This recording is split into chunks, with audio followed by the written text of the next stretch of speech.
how to build sentences using avere, or to have. Okay, another very, very common verb. So that's why we're going to use this for our examples here.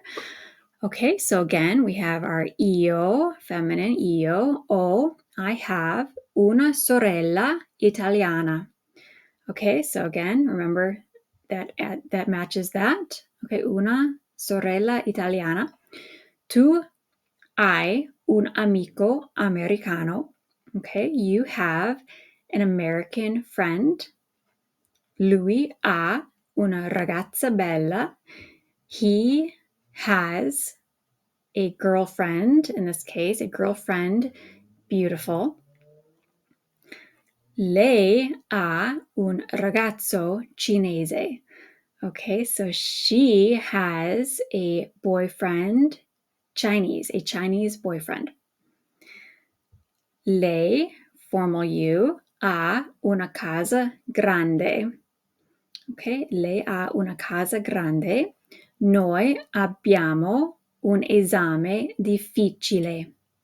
Okay, so we all have un esame, an exam, difficile, difficult. Okay, voi avete le macchine vecchie. Okay, and you all have old cars.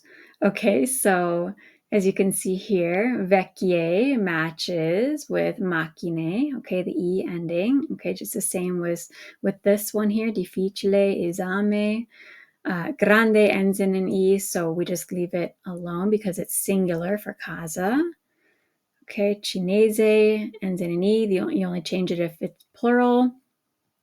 Bella matches ragazza, americano matches amico, italiana matches sorella. Okay, and then on to the last one here. Loro hanno gli amici fantastici. Okay, so amici ends in an I, it's plural, and masculine in this case, fantastici. Okay, and that again matches up with amici.